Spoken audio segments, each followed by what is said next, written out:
Welcome to the Economist in Your Ear podcast. We are talking money today, specifically big money, and the kinds of tools that, well, it used to be just for the multimillionaire set. That's right. And here's the question we're wrestling with.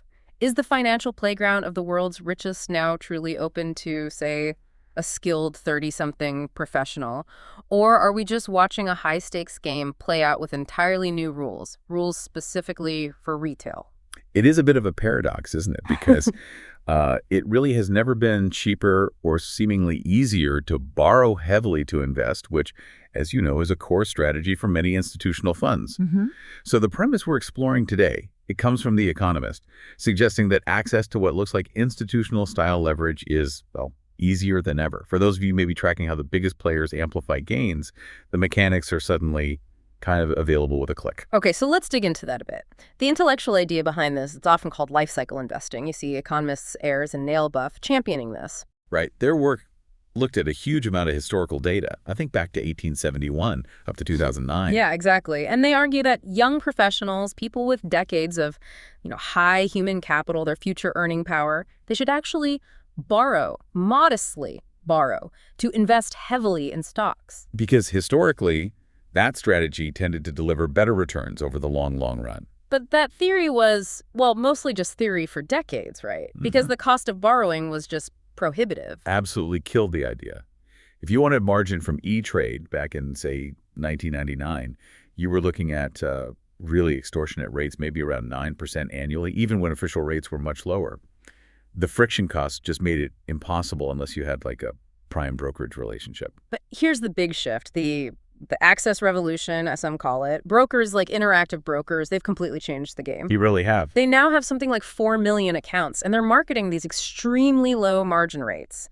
And they offer portfolio margin, which is a pretty sophisticated tool, to accounts with over, $110,000 in equity? That's the threshold, yeah.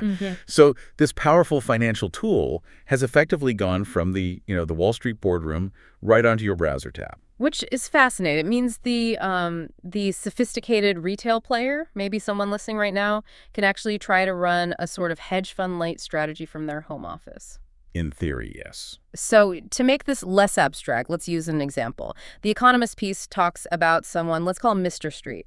Early 30s, tech professional, earns a good salary, say $200,000 a year, and he's doing this. He follows this life cycle strategy. And the key part is his leverage. He maintains a loan-to-value ratio, an LTV, somewhere between 50% and 65%. Which sounds technical, but what does that actually mean in terms of risk? It means he's highly leveraged. If he's at that upper limit, 65% LTV, for every $1,000 of his own money, his own equity, he's borrowing close to $8,850, meaning he controls about $2,850 worth of assets. Oh, so nearly 3 times his own capital. That's serious market exposure. It is. Big potential upside, but also big potential downside. And it seems he's not alone in feeling confident about this. If you look at the market data, U.S. margin debt is, well, it's soaring. Yeah, the numbers are pretty striking. We're seeing figures getting close to $1.1 trillion as of August 2025. That's up something like 33% year over year, a huge jump. And that makes regulators nervous. Extremely uneasy. You hear terms like systemic tinder, high margin debt, especially concentrated in retail hands. It's seen as fuel for volatility. Why specifically retail margin debt, though? Isn't it small compared to the overall market? It is smaller, but it's considered, let's say, faster money. It can move quickly, often based on sentiment rather than deep analysis. Institutional debt usually has stricter collateral, maybe longer lockups. Retail leverage, especially on these quick trigger platforms, is seen as the kindling that can ignite selling pressure on bad days. So it amplifies forced selling, dips into spirals. That's the concern. We're near the level seen during the 2021 meme stock craze and way above the peak of the dot-com bubble in terms of margin debt levels. It just adds fragility to the system. Okay, so the access part is true. It is cheaper and easier to get leverage.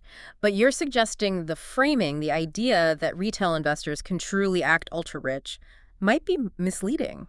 I think it definitely undersells the risks. The core difference isn't just the interest rate you pay. It's much more fundamental. It's about liquidity and the actual nature of the loan you're getting. Right. The article, while interesting, perhaps doesn't fully highlight 3 critical risks the ultra-rich generally don't face in the same way. Funding risk, basis risk, and what we might call cycle or sequence risk. Okay, let's unpack those. Risk number 1, funding risk.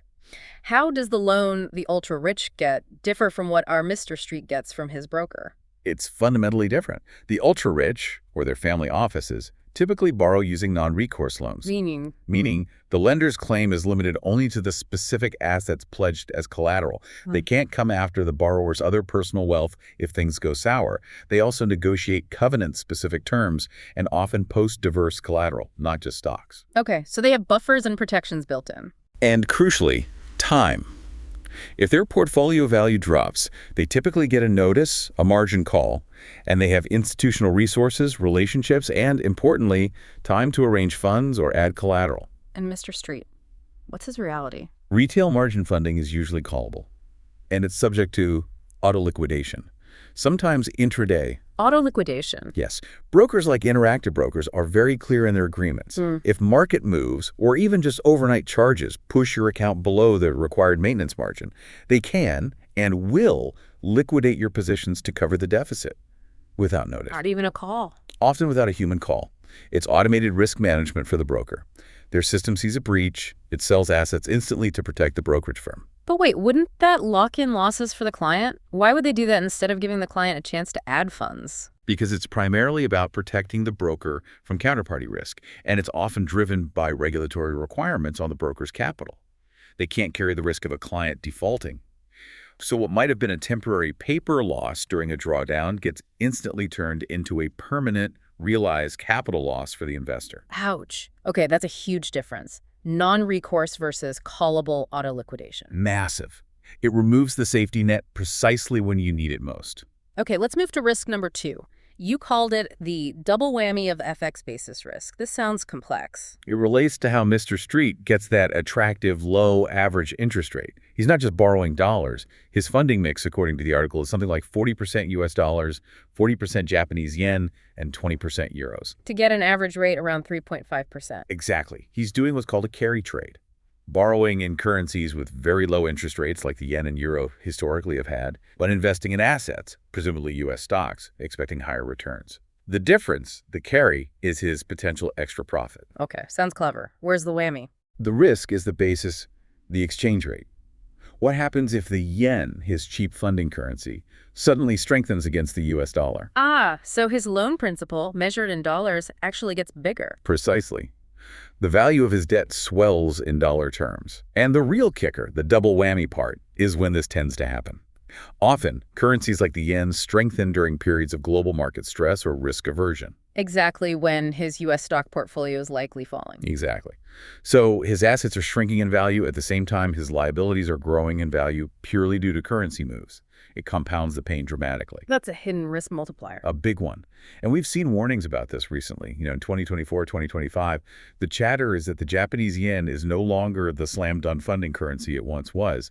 If the Bank of Japan signals policy changes or even just hints at them, you can get huge, rapid unwinds of these carry trades, causing exactly this kind of pain. Okay, that makes sense. So funding risk, FX basis risk. What's the third one? Job loss covariance. This sounds painfully relatable. It's perhaps the most overlooked risk for young professionals using leverage.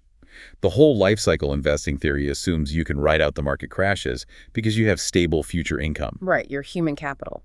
But what happens in the real world during major market crashes? They often coincide with economic downturns.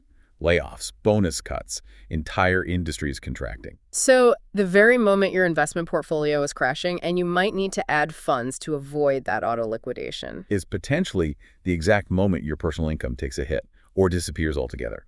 If you've just lost your $200K tech job, finding cash for margin top-up is suddenly impossible. Whereas a family office... The family office has diversified assets, committed credit lines from banks, sources of liquidity that aren't tied to one person's W-2 income.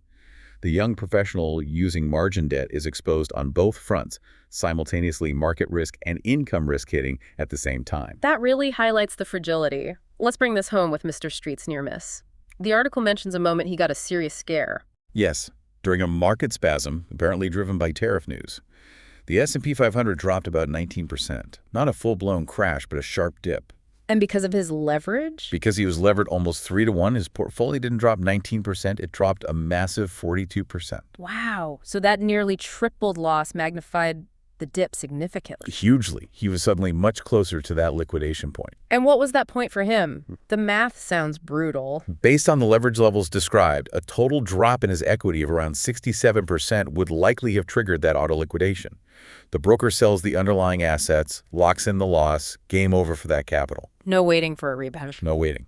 The broker's risk controls kick in automatically. We also hear about portfolio margin being offered now. Doesn't that help manage risk better and allow more leverage safely? It helps, but it's not a silver bullet, and it has its own trap.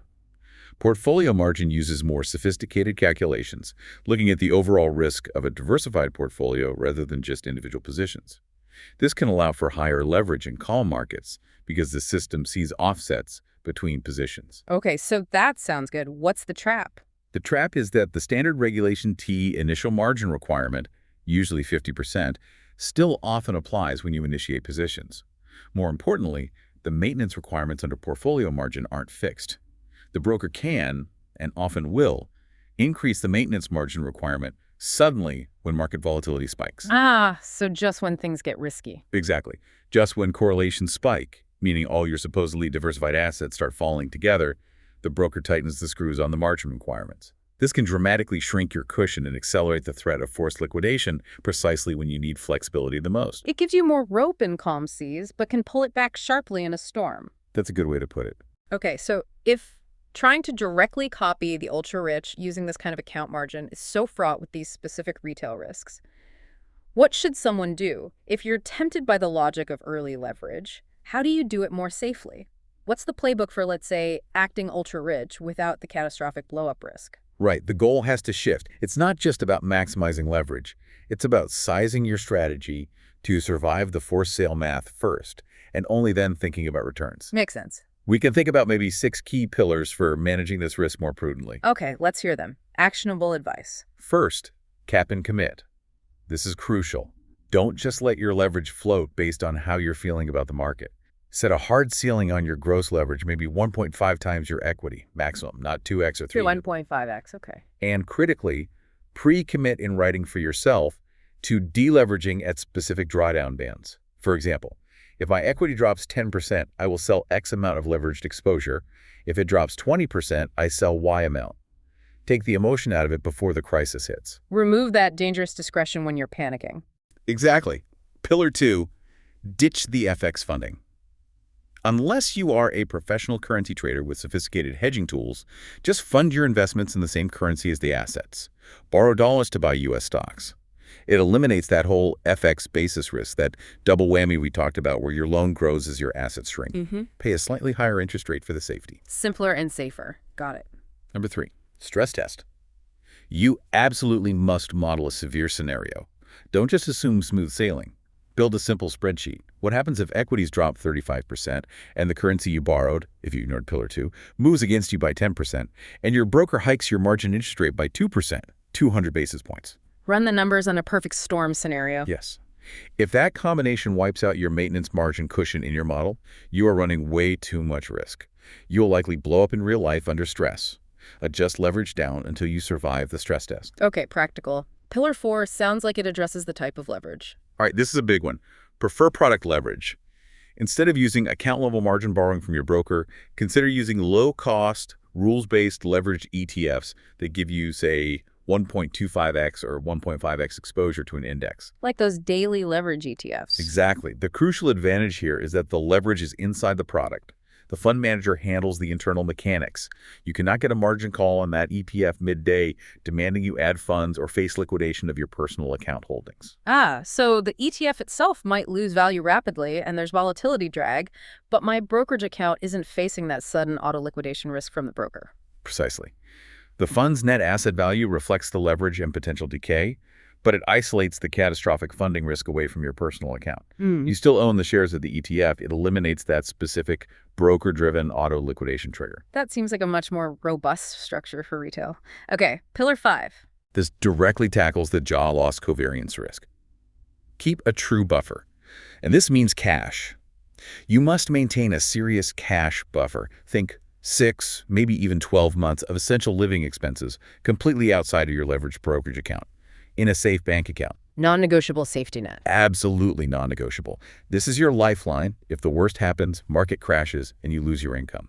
It might be the only thing that allows you to meet an unexpected need or even add funds strategically, if appropriate, rather than being forced to sell at the bottom. Makes total sense. And the final pillar, number 6. Mind the hidden costs. That super low headline margin rate the broker advertises. Don't assume that's your actual borrowing cost. Margin interest deductibility rules for tax purposes can be complex and quite limited, depending on where you live and how the investments are classified. So the after-tax cost could be significantly higher. Often, yes. That seemingly cheap leverage might end up costing you much more than you think once taxes are factored in, potentially eating away at or even eliminating any expected extra return from the leverage itself. You need to factor that in properly. Okay, 6 pillars. Cap leverage and pre-commit deleveraging. Ditch FX funding. Stress test brutally. Prefer product leverage over account margin. Keep a real cash buffer outside. And mind the true after-tax costs. That's a much safer framework if you're still drawn to the idea of using leverage early in your investment life. So stepping back after all this, if we circle back to the original question, can retail really act like the ultra-rich now? What's the final takeaway? What is the real edge the ultra-rich have that still seems impossible to copy with a trading app? I think it boils down to liquidity and time horizon, which are really two sides of the same coin. The true fundamental advantage the ultra-rich possess isn't just slightly better loan terms, though they certainly get those too. Okay. It's the structural liquidity, meaning they have deep pools of capital, committed credit lines, non-recourse terms, diverse assets, and often generational wealth structures. All of this grants them the ability to simply wait out volatility. They can hold through multi-year downturns without facing forced liquidation. They aren't dependent on next month's paycheck to keep their positions afloat. They can afford to be patient. They can afford to let the long-term averages work in their favor because their funding structure is robust against short-term storms. That ability to hold, to ride out the worst the market throws, that is the structural advantage a retail investor using callable auto-liquidating margin simply cannot replicate by toggling a leverage setting in an app. So the ability to wait secured by robust liquidity is ultimately worth more than the cheapest interest rate. That's the gap that remains. That's the fundamental difference. It's not about access to leverage per se. It's about the terms and resilience of that leverage under stress. A really crucial distinction. Indeed. Thanks for listening. Follow us for daily insights into world affairs, and don't forget to like, comment, and share.